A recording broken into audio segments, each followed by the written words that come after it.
ચાલો બરાબર next lecture ની અંદર આપણું છેલ્લું જે સમીકરણ છે સમીકરણ બેલેન્સ માટેનું છેલ્લું ઇક્વેશન એને આપણે સોલ્વ કરવાનો પ્રયત્ન કરીએ તો અહીંયા તો AlOH એટલે એલ્યુમિનિયમ હાઇડ્રોક્સાઇડ પ્લસ H2SO4 એટલે સલ્ફ્યુરિક એસિડ gives Al2SO4 ફરી પાછું એલ્યુમિનિયમ સલ્ફેટ પ્લસ H2O બરાબર છે બેટા એટલે આ જે ઇક્વેશન છે એને આપણે સંતુલિત કરવાનો પ્રયત્ન કરવાનો છે ચાલો તો એના માટે તબક્કો પહેલો તો પહેલા તબક્કામાં આપણે કીધું છે તેમ દરેક વખતે શું તો કે લાઈન બધામાં કોમન આવવાની એટલે પહેલા તબક્કામાં હું લખીશ આપેલ રાસાયણિક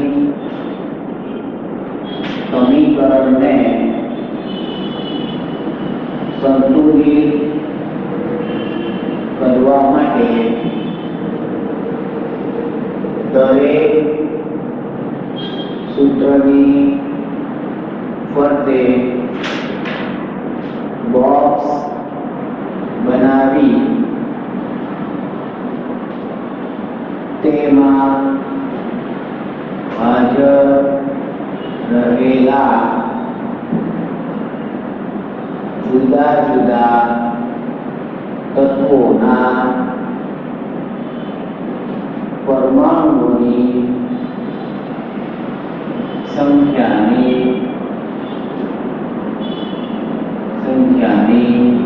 યાદી બનાવો બરાબર આ લખાઈ ગયા બાદ ફરી પાછું આપણને ખબર છે કે અહીંયા પહેલી કોલમ આવવાની કે તત્વ ત્યાર પછી બીજી કોલમ આવશે પ્રક્રિયકો તરફ એટલે કે LHS લેફ્ટ હેન્ડ સાઈડ અને ત્યાર પછી આવશે નિપજો બરાબર પણ એ પહેલા આ લખતા પહેલા આપણે જે કીધું કે બોક્સ બનાવવાનું ફરી પાછું આપણે ભૂલી જાય તો એને આપણે સોલ્વ કરવાનો પ્રયત્ન કરીએ શું કીધેલું છે AlOH thrice plus H2SO4 gives Al2SO4 thrice plus H2O તો હવે જોઈએ કે એને દરેકને હું બોક્સ બનાવું છું એટલે આ આપણે બોક્સ બનાવીએ છીએ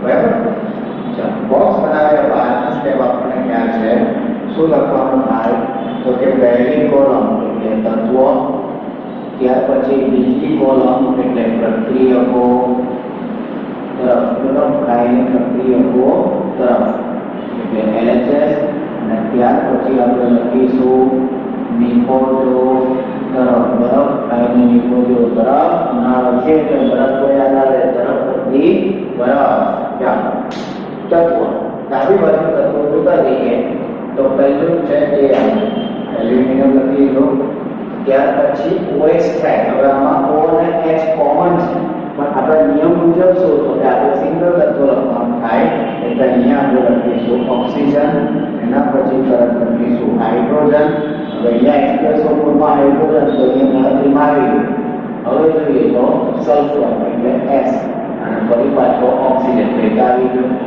બરાબર એટલે ચાર તત્વો છે એલ્યુમિનિયમ ઓક્સિજન હાઇડ્રોજન અને સલ્ફર હવે એલ્યુમિનિયમ ડાબી બાજુ કેટલી વખત છે તો કે AlOH થ્રાઇસમાં એક જ વખત દેખાય છે જમણી બાજુ કેટલી વખત છે તો કે જમણી બાજુ બે વખત દેખાય છે Al2SO4 થ્રાઇસ બરાબર ઓક્સિજન તો ઓક્સિજન અહીંયા જોઈએ તો આ ત્રણ આની સાથે ગુણાશે એટલે ડાબી બાજુ આ ત્રણ અને બીજા ચાર એટલે ટોટલ 7 વખત ઓક્સિજન દેખાય છે જ્યારે જમણી બાજુ જોઈએ તો 4 તો છે 4 પણ છે અને 4 તારી 12 ને 1 13 એટલે અહીંયા જમણી બાજુ કેટલી વખત છે 13 ફરી પાછું સમજીએ ઓક્સિજન 13 કઈ રીતે તો કે આ O4 ના 4 અને 12 3 ગુણાકાર અને 4 તારી 12 અને વત્તા 1 એટલે ટોટલ 13 વખત ઓક્સિજન જમણી બાજુ છે હાઇડ્રોજન તો OH થ્રાઇસમાં હાઇડ્રોજન 3 વખત અને બીજું અહીંયા H2SO4 માં 2 એટલે ટોટલ ડાબી બાજુ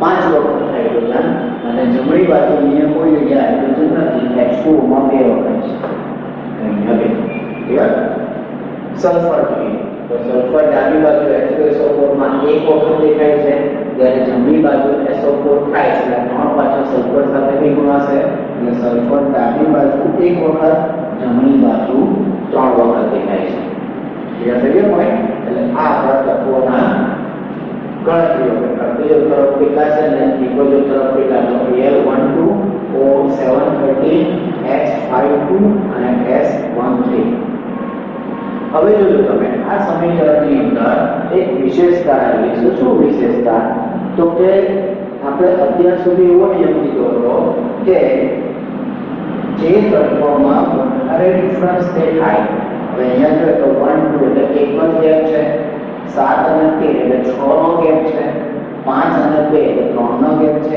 1 અને 3 એટલે 2 નો તફાવત છે તો નિયમ મુજબ આપણે શું કરવું પડે ઓક્સિજન ઉપર ચડાઈ કરવી પડે ચડાઈ કરે એટલે ઓક્સિજનને પહેલા બેલેન્સ કરવો પડશે પણ અહીંયા આપણે કંઈક ઊંધું વિચારીએ અને ઝડપથી સમીકરણ સોલ્વ થાય એ પ્રયત્ન કરીએ તો એક સીધી વસ્તુ દેખાય છે અહીંયા Al એકવાર અને 2 વાર દેખાય છે એલ્યુમિનિયમ એકવાર અને એલ્યુમિનિયમ 2 વખત તો અહીંયા પહેલા આપણે એલ્યુમિનિયમને બેલેન્સ કરશું અને પછી આપણે ઓક્સિજન હાઇડ્રોજન ઉપર જઈશું બરાબર એટલે એવું જરૂરી નહોતું કે દર વખતે આપણે જે વધારે ગેપ છે એને જ આપણે ગોઠવણથી દબોચવો અને એને આપણે બેલેન્સ કરવાનો પ્રયત્ન કરવો એવું જરૂરી નથી પણ પહેલા એટલા માટે સમીકરણોમાં કરેલું છે ત્યાં એ ઝડપથી સોલ્વ આઉટ થઈ જતું હતું 2 તબક્કામાં પૂરું થઈ જતું હતું તો અહીંયા જો આપણે ઓક્સિજનને પકડીશું તો આપણું બેલેન્સિંગ ફોર્મ્યુલા જલ્દી એડજસ્ટ થશે નહીં તો એને જલ્દીથી કમ્પ્લીટ કરવા માટે આપણે પહેલા શું કરવું પડશે બેટા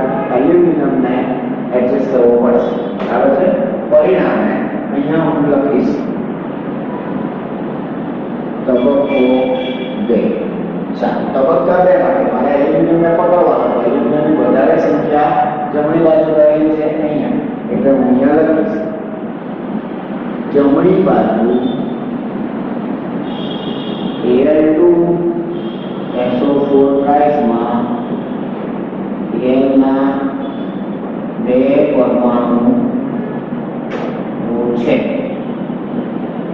2 પરમાણુ છે જ્યારે ડાબી બાજુ AlOH ટ્રાઇસમાં AlOH ટ્રાઇસમાં Al નો એક જ પરમાણુ છે તેથી તેને સંતુલિત કરવા માટે ડાબી બાજુ AlOH ટ્રાઇસ ની આગળ શું કરવું પડશે તો કે આગળ પડશે આગળ 2 સહગુણક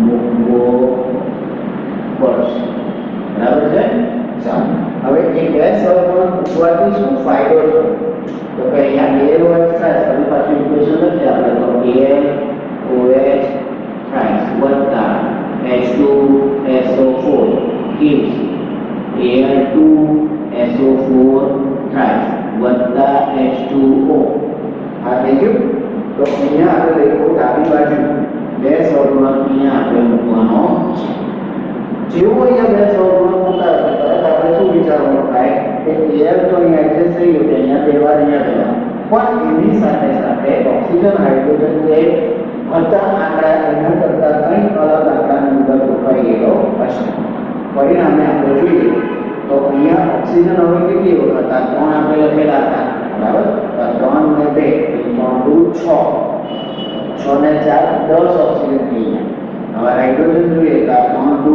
6 6 ને 2 8 એટલે ફરક પડી ગયો ઘણો બધો બરાબર આ જે સંખ્યા એમાં ઘણો બધો ચેન્જીસ આવી ગયેલો છે પરિણામે હવે તબક્કા 3 ની અંદર આપણે હજુ ઓક્સિજન હાઇડ્રોજન પર એટેક ન કરતા તબક્કા 3 ની અંદર કોનો સમાવેશ કરીશું ધ્યાનથી વિચારો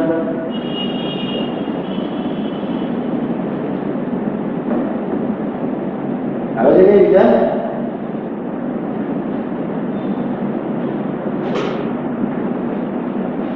તબક્કા 3 તબક્કા 3 માં આપણે ઓક્સિજન હાઇડ્રોજનને હજુ પણ વિચારવાના નથી. આ બેને અત્યારે આપણે ભૂલી જઈએ. તો હવે બાકી રહ્યો સલ્ફર. તો સલ્ફરને જોઈએ તો જમણી બાજુ સલ્ફર કેટલી વખત છે? 3 વખત છે. આ 3 વખત દેખાય છે. અને જો ડાબી બાજુ સલ્ફર એક જ વખત છે. એટલે આપણે સલ્ફરને હવે ઓછીમાંથી પકડવાનો છે. તો ઓક્સિજન હાઇડ્રોજન જાતે જ કંઈક બેલેન્સ થઈ જવાનો પ્રયત્ન કરશે. તો તબક્કો 3. હવે જમણી બાજુ Al2SO4 માં સલ્ફરના 3 પરમાણુ છે. જ્યારે ડાબી બાજુ H2SO4 માં સલ્ફરના કેટલા પરમાણુ? સલ્ફરનો માત્ર એક જ પરમાણુ છે. તેને સંતુલિત કરવા માટે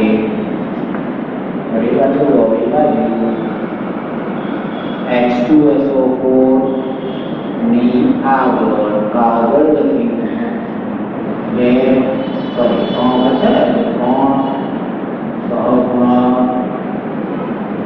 મૂકવો પડશે. અહીંયા આગળ આપણે 3 સહગુણક મૂકવો હોય તો આપણે શું લખવું પડશે? તો કે પહેલા અહીંયા આપણે લખેલું છે તો લખીએ 2Al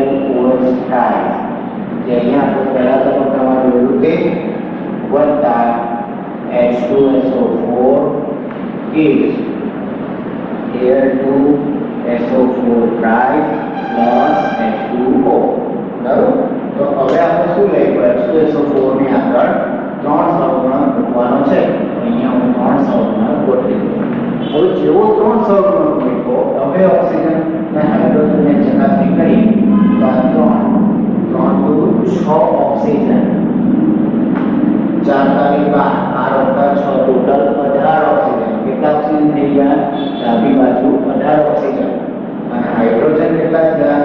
તો આ 3 એટલે આ 3 ગુણ્યા 2 એટલે 6 અને 6 12 હાઇડ્રોજન. એટલે અહીંયા ડાબી બાજુ 12 હાઇડ્રોજન છે. બરાબર? Oxygen 18 hydrogen 12. હવે જમણી બાજુ ગણતરી જોઈએ તો 4 તારી 12 એટલે અહીંયા 18 ની સામે કેટલા છે? 12 ઓક્સિજન છે.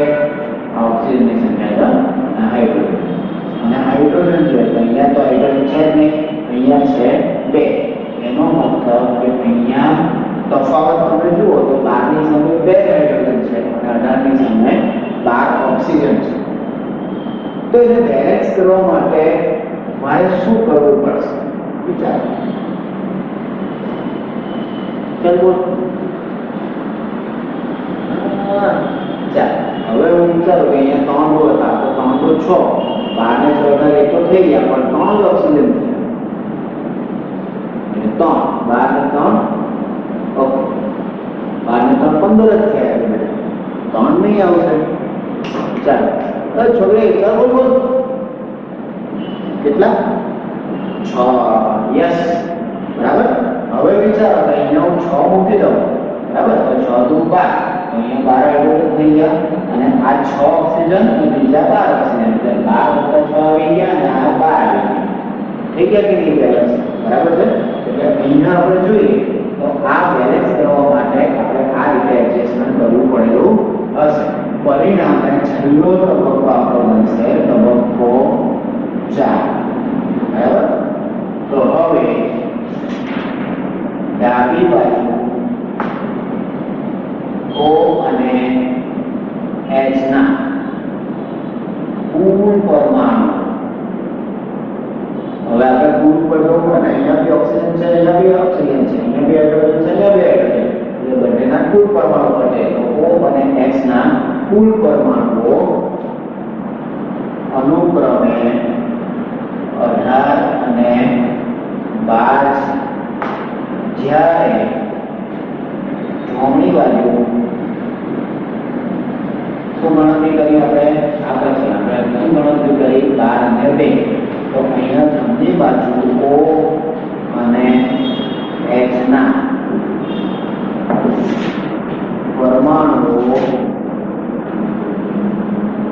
અનુક્રમે 12 અને 2 તેથી તેમને સંતુલિત કરવા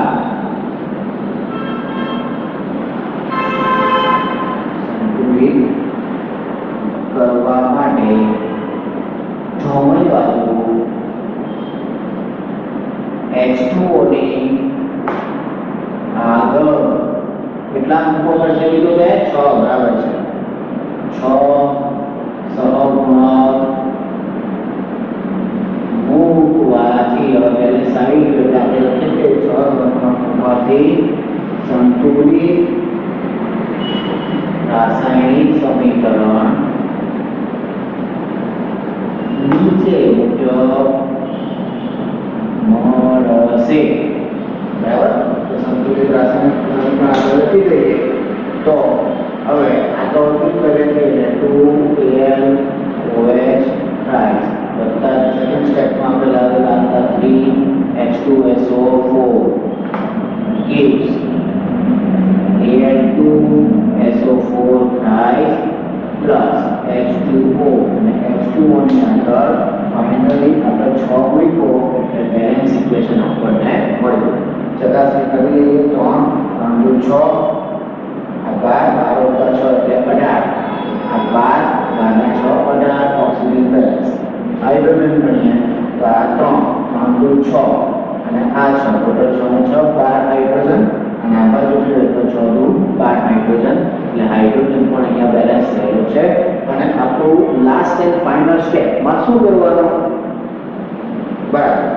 હવે આપણે શું કરવાનું છે ફક્ત એની અવસ્થાઓ લખવાની છે તો AlOH થ્રાઇસ નું દ્રાવણ હશે એટલે aqueous ફોર્મ H2SO4 પણ અહીંયા aqueous ફોર્મમાં જ લેવામાં આવશે દ્રાવણીય ફોર્મ Al2SO4 થ્રાઇસ ના અવક્ષેપ મળશે એટલે સલ્ફેટ હશે સોલિડ ફોર્મમાં લખાશે અને H2 એટલે પાણી લિક્વિડ ફોર્મમાં આવશે તો આ રીતે આપણું બેલેન્સ સમીકરણ મળેલું છે બરાબર હવે આ સમીકરણ છેલ્લું છે અને તમને કીધું કે આ બેલેન્સ કરવા માટે છેલ્લું ઇક્વેશન પણ સ્વાધ્યાયની અંદર જે કેટલાક પ્રશ્નો છે એમાં ફક્ત રાસાયણિક સમીકરણ લખવાનું કીધું છે તો એમાં પણ આપણે બેલેન્સ કરીશું જોઈએ તો આપણે આ સ્ટેપ નહીં લખીશું પણ જે આ બેલેન્સ ઇક્વેશન લખવાનું જે છે એ આપણે સ્ટેપ ફોલો કરીશું બરાબર હવે આપણે જોઈએ કેટલાક રસાયણના સમીકરણના નામ આપેલો એના પરથી એના અણુ સૂત્રો લખીને બેલેન્સ ઇક્વેશન લખો ઓકે બરાબર આજના લેક્ચરનો છેલ્લો ટોપિક આપણે જોવા જઈ રહ્યા છે સ્વાધ્યાયની અંદર ટેક્સ્ટબુકમાં સ્વાધ્યાયની અંદર પ્રશ્ન નંબર 5 છે રાસાયણિક સમીકરણમાં રૂપાંતરિત કરો અને સંતુલિત કરો તો આ 4 ઇક્વેશન્સ આપણને વાક્યો સ્વરૂપે આપેલા છે દરેક એને આપણે શું કરવાનું છે તો કે રાસાયણિક સમીકરણમાં રૂપાંતરિત કરો એટલે એના અણુ સૂત્ર લખીને સમીકરણ બનાવવાનું અને ત્યારબાદ એને સંતુલિત કરવાની કાર્યવાહી જે તબક્કો 1 2 3 4 રીતે કરતા હતા તે રીતે આપણે કરવાનું છે તો અહીંયા હું તમને અણુ સૂત્રોને રાસાયણિક સમીકરણમાં ગોઠવી આપીશ એટલે કે રાસાયણિક સમીકરણ બદલી આપું છું સંતુલિત કરવાની પદ્ધતિ તમારે હોમવર્કની અંદર નોટબુકમાં કરવાની રહેશે ખ્યાલ આવી ગયો બેટા બરાબર તો પહેલામાં કીધેલું છે હાઇડ્રોજન વાયુ બરાબર અણુ સૂત્રો મીન્સ જે સંજ્ઞા આપણે નવમામાં કીધેલું યાદ તો આ વખતે દસમા પહેલા લેક્ચરમાં કીધું હતું કે નવમામાં જેટલા બી ટેબલ્સ આવેલા છે આયનોના સંજ્ઞાઓના એ દરેકને આપણે એક વખત રોજ જોવાના હોય છે તો એ પણ જોતા જ રહેજો તો આ ઝડપથી ખ્યાલ આવતો હશે કે ઓકે આ લખ્યું છે તો આનું સૂત્ર ઓકે આ લખ્યું છે આની સંજ્ઞા ખ્યાલ આવી ગયો બધા તો પહેલું કીધેલું છે હાઇડ્રોજન વાયુ તો એ તો બધાને ખ્યાલ જ હશે કે હાઇડ્રોજન વાયુ એટલે H2 જ લખાય વત્તા નાઇટ્રોજન સાથે તો નાઇટ્રોજન પણ અહીંયા વાયુ સ્વરૂપે જ હશે એટલું લિક્વિડ છે તો આપણે નાઇટ્રોજન વાયુ સમજવાનું અને એમાંથી બનશે એમોનિયા તો એમોનિયાનું અણુ સૂત્ર આપણને 9મા ધોરણમાં આવેલું હતું that is called NH3 national આયન નંબર 3 હસવા માટે કીધેલું હતું NH3 પણ કયા સ્વરૂપે હશે વાયુ સ્વરૂપે એટલે કે H2 gaseous plus N2 gaseous gives NH3 gaseous બરાબર છે તો આને બેલેન્સ કરવાની પ્રક્રિયા તમારે હોમવર્કમાં કરવાની ત્યાર પછી બીજું ઇક્વેશન લો હાઇડ્રોજન સલ્ફાઇડ વાયુ શું કીધેલું છે? હાઇડ્રોજન સલ્ફાઇડ વાયુ. તો હાઇડ્રોજન સલ્ફાઇડ વાયુ એટલે તો H2S, ખરાબ વાસવાળો, નોંધવામાં આવેલું હતું સડેલા ઈંડાની વાસ. તો H2S ગેસિયસ શું કહે છે? હવામાં ભળીને દહન પામીને પાણી અને સલ્ફર ડાયોક્સાઇડ આપે છે. એનો મતલબ કે ડાબી બાજુ એક જ આવવાનું છે અને અહીંયા શું થવાનું છે? તો કે દહન થવાનું, હવામાં ભળીને તો ઉષ્મા ઊર્જા મળશે. શું બનશે? સલ્ફર ડાયોક્સાઇડ વાયુ વત્તા પાણી. પાણી તો લિક્વિડ ફોર્મમાં જ બતાશે.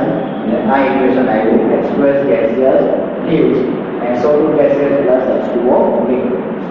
ત્રીજું ઇક્વેશન જોઈએ બેરિયમ ક્લોરાઇડ. સંયોજનનું નામ કીધું છે બેરિયમ ક્લોરાઇડ. યાદ તો બાર અલ્ટીમાં આવે છે ને BaCl2 એટલે શું? બાય અલ્ટી મારી એટલે BaCl2 વત્તા એલ્યુમિનિયમ સલ્ફેટ. તો આજના ઇક્વેશનમાં આપણે શીખેલા હતા Al2SO4 થાય. આજે સમીકરણ બેલેન્સ કરવા ગયું ને એમાં સંયોજન હતું Al2SO4 થાય બનાવશે. સાથે સંયોજનને એલ્યુમિનિયમ ક્લોરાઇડ એટલે AlCl3 આપે છે. તેમજ બેરિયમ સલ્ફેટના અવક્ષેપ આપે છે. એટલે કે બેરિયમ સલ્ફેટ એટલે તો 12 સોફા પર યાદ રાખો અહીંયા બાર અલ્ટીમાં છે અને જમણી બાજુ 12 સોફા પર બેસશે. હવે BaSO4 ના અવક્ષેપ થાય છે તેને સોલિડ ફોર્મ અપાશે. AlCl3 એક્વિયસ ફોર્મમાં મળશે. Al2SO4 પણ એક્વિયસ ફોર્મમાં હશે અને BaCl2 પણ એક્વિયસ ફોર્મમાં હશે. બરાબર? એટલે છેલ્લું સ્ટેપ સોપાન 7 છે આપણે અવસ્થાઓ લખવાની એ પણ મેં તમને અહીંયા લખી દીધું. ફક્ત તમારે શું કરવાનું છે કે તત્વના ડાબી જમણી બાજુ બેલેન્સિંગ કરવાનું છે તબક્કામાં. બરાબર? અને છેલ્લું ઇક્વેશન જોઈએ પોટેશિયમ ધાતુ. ચાલો પોટેશિયમ ધાતુ એટલે તો K અને ધાતુ કીધું એટલે સોલિડ ફોર્મ. પાણી સાથે પ્રક્રિયા કરે. કોની સાથે? પાણી સાથે. એટલે વત્તા શું લખવાનું થાય? H2O પાણી તો લિક્વિડ ફોર્મ gives પ્રક્રિયા કરે શું બનાવે છે? Potassium hydroxide. પોટેશિયમ હાઇડ્રોક્સાઇડ એટલે KOH અને હાઇડ્રોજન વાયુ આપે છે. હાઇડ્રોજન વાયુ એટલે તો H2 gaseous. તો કેવળ કઈ રીતે બનવાનું છે? દ્રાવણના ફોર્મમાં બનશે. કારણ કે ધાતુ પાણીમાં ઓગળીને દ્રાવણનું સ્વરૂપ KOH પોટેશિયમ હાઇડ્રોક્સાઇડ બનાવે છે અને H2 gaseous છૂટો પડે છે. તો આ 4 ઇક્વેશન મેં તમને અહીંયા લખીને આપેલા છે. એનો ફોટો પણ સાથે મોકલવામાં જ આવશે, વિડીયોમાં સાથે ચાલશે. પણ એના પરથી બેલેન્સ કરવાનું જે 4 ઇક્વેશનને બેલેન્સ કરવાનું બાકી છે એ કાર્યવાહી તમારા નંબરની અંદર કરવાની છે. બરાબર છે બેટા? તો આ સાથે આપણે આજનો લેક્ચર પૂરો કરીએ છીએ. ઘરમાં રહો, સુરક્ષિત રહો.